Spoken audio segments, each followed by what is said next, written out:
by militant groups in Africa. In all of this, our beloved country remains the beacon of hope as we have demonstrated resilience in maintaining a peaceful, stable, young democratic dispensation, a remarkable level of tolerance, social cohesion, and national unity. Election years are often moments that threaten our reputation and exemplary status in Africa and the world at large. Zafonti we Dr. Mohammed bin Chamba sani yetene kanona ansuwa enweche wadi adesre electoral commission impenim for so said you also omususu no mu ye bia ema omumu gidie no epeja ekosoro no enkachi ene kire yo momfa ne menwu akwam na amanfo nyi omuni na manyuko ahodo no enyi omuni se beye na abato no enkoye wetimi wakame bia. It is not too late to work to win the trust and confidence of all parties and stakeholders in the electoral process. Specifically, ensuring the publication of polling station results on the website of the Electoral Commission is one measure that will greatly advance and enhance the credibility and transparency of the process. And this will sound like music to some of our partners here who have made this recommendation time and again. My fourth and final Abzafonti we Dr. Mohammed bin Chamba said yetene ken we African Union High Representative for silencing the guns impenim for and our more ewo meyi mabatwa Ghana for ye papa ho ne yakwa akoto no and omsusu do mani ba be di ekiro mo de adesre we to mampeni na nado danko akufo adwonim ama bi aso electoral commission impenim for eso no yento aso ne yemfam nko mampeni dada John Dramani Mahama na tena ye na Ghana mampeni dada John Dramani Mahama de atugya seso mayi yamfia ne ensifom ne yanye ntutuye ya wahwe isuma beduro mayi nyasam ketwa wo se energy sector ne de se nyame amfa kwamu ebegiagu na agensemo kra o de sansami tugya wabra na nkasa ho dwumade bi koso won krapompre mantemu a na efa honene ho nsensem na o chese sika pao jato honomo mama mpeni na adodanko mama mpeni akufo ado ene MPP aban no ene sika soso a mampeni akufo ado abenya afiri wayire no a yetu ade akwa amanfo nkro so akwa akoton no mu no enya asem keto ani nyina wo madie emeka eda honomo sese no enye asem keto nto besre sese yanye ntutuye nyamfa de manwu akwamu a energy sector ne ya ho ne ne atena ye no ebegiagu a o mayiwa hwe ya efom ngo wayire kura no chese ne ton ho bekwa akwa edine ede amomaye. Energy sector was once a beacon of progress and it can be so again. The challenges we face are significant, but they are not insurmountable. Together we can reset Ghana. Together we can rebuild Ghana's energy sector and put it back in its rightful place as the engine of our economic growth and national development. We can create a 24-hour economy. We can modernize our agriculture and restore Ghana's West Africa energy hub vision that we have.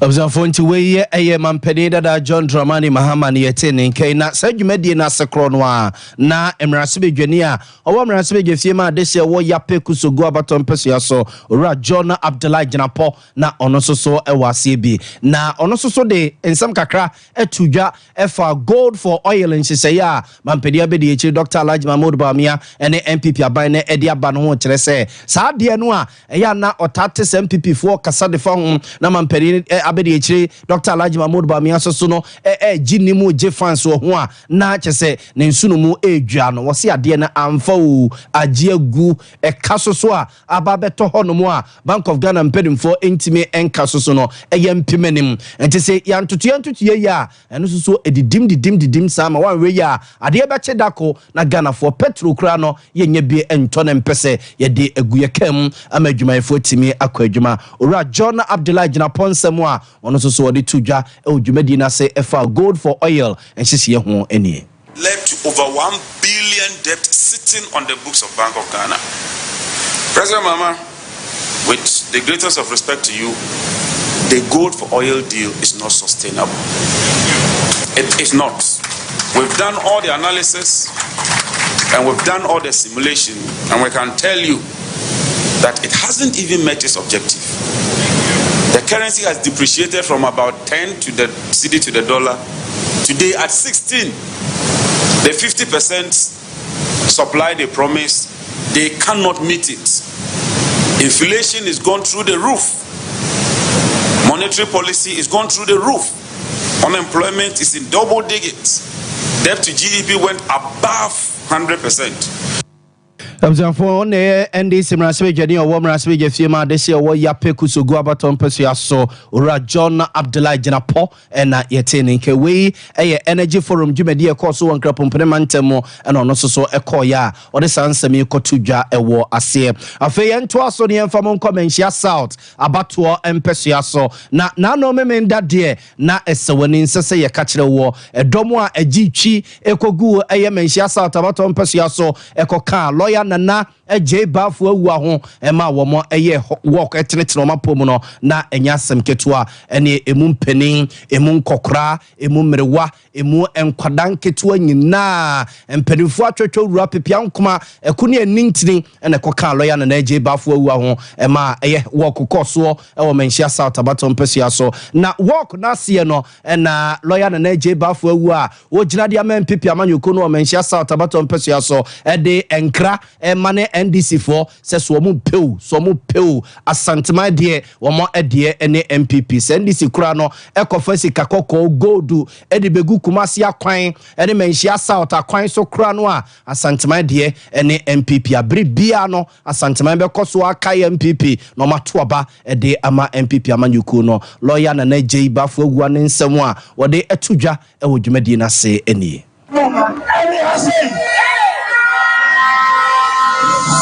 say, Massive Problem, Bantamani Penny, 18 almost 5 months Florida, and now they can't hear me as I support to say. Men shall we fear other people, we fear enemy shall stop. I have a part of say, I have a people that say, the MPP are sir. Dr. Matthew Pamira, Abukaba, Abesia, Sanitia.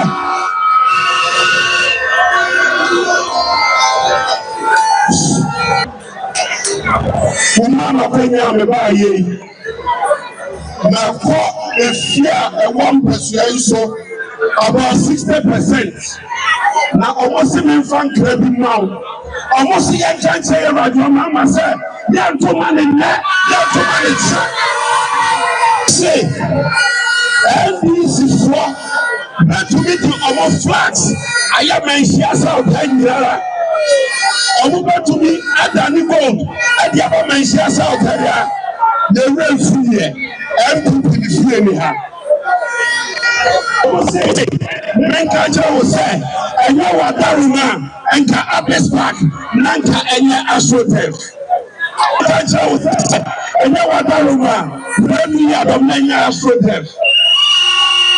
Menkaja will say, and you are Daruma, which I'm so proud to pack, Nanka, and your Astrotev. Abzanfo ntiwe lawyer nana eje bafo ewa wona ejina de ama MPP amanyuku no menhia south abaton pesia so na yetene nke we yemra ono a chese woje work disi ni na so fred dom na edom a epia bonte beka no ho na nya samketo a emperifo pinu a na dwumade wono mo ekwase ene lawyer Justin Kodia Frimpon ye twetwofo pani de MPP amanyuku no okoka lawyer nana eje bafo ewa ho national organizer Henry Nana Boache Nana B ekoka lawyer Nana J Bafo ewa ho ema chese mrasiri jafo pinu asoso no ekoka wo mo enua no ho running mate edema NPP amanyuko ya wono soso ne fie pa ene menhia south abaton pesu aso Dr. Matthew Poku Prempe wono soso ekoka ne nua kuma ho ema chese na edom no nesewani nsese ye ka kire wo na Dr. Matthew Poku Prempe dia desre ato adesia o menhia south abaton pesu aso enim nom sene omo aye no a no makuta no a ede na ababesi nne no sese ni ne akuma lawyer na naje bafo wa na ababedina de omo enso no mu na omo entoa no so na omeye de chen de ono no aye ede amampesua no ene adehye won pesua no so Dr. Matthew Poku Prempe adesra wode eto menhia South adehye enem efa lawyer na naje bafo wa eho eni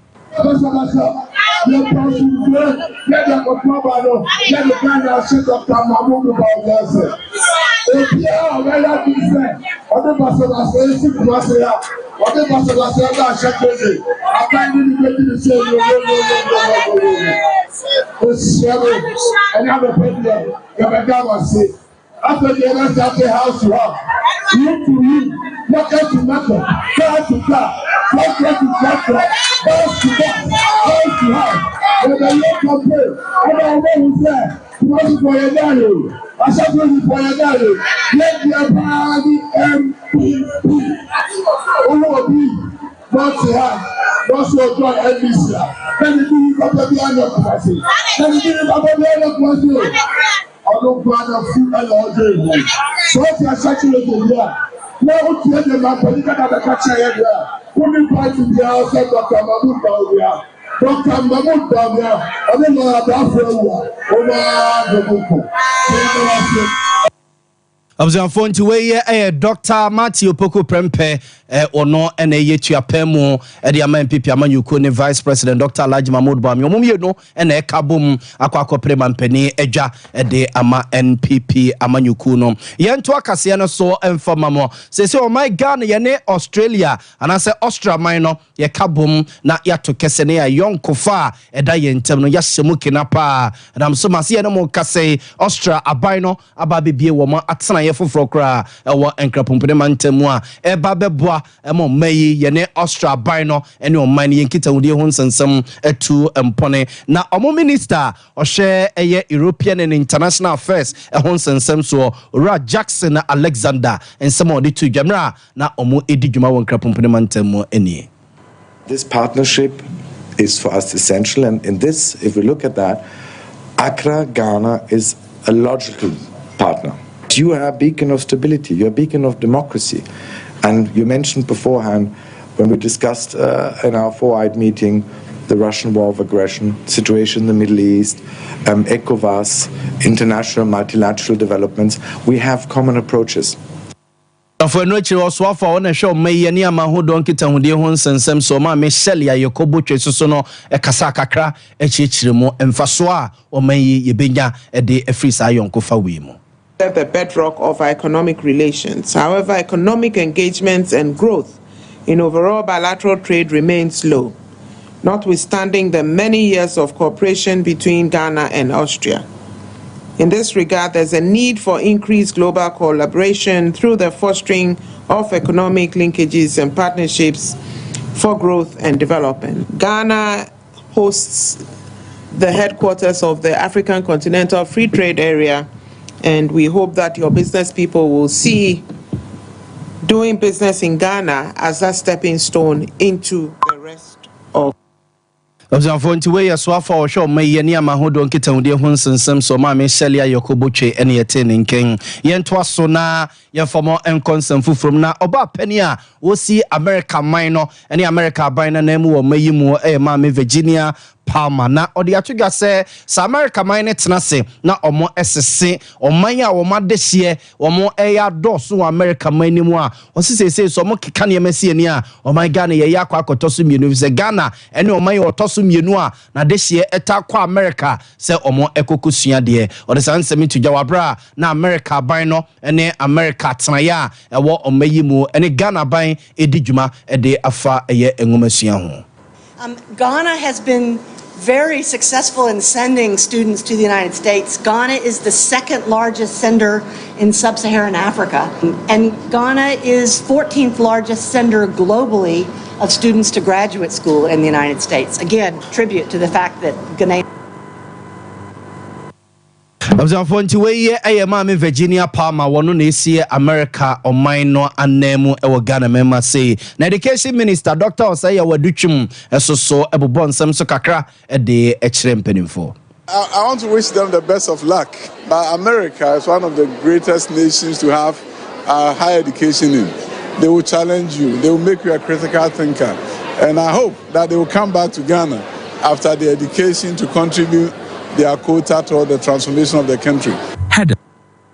Observe to way education minister Dr. Osaya Waduchuma and Yetenin Kay Jina so now no paying some of Papa no the Babel some one year the Mosia say na yes sorry I'm on my hina saswa transi view at the Adiache Biajumedi Atuamoso. Yeria said a PSCMA OCP Ghana Limited for Mon de OCP fertilizers Abegaswa Equia more EDB Epitu Mumfudi Swode just a Niji and Serium Qua and I no pay almost sorry or Motia Hesua Tempentin Quano or more Edeco OCP no the peteswa eso doso de amanafi ukua no a oye na eso abamfaso de ama bebia yetonto agrochemicals de manyina OCP fertilizers ubenya bi na wato abuzia wo mo enema me vima no pay ya bebia wo bia na yetimi ba ye ba besom no pay kukua ene chinchin fidie no de ema me David Chan soso ene yakoba jesi simpremu ne taye chi de yakọ TV ne so medin de nana ya abo amale bia boga abuzia fa no pay soso no yasaso amamachia ebia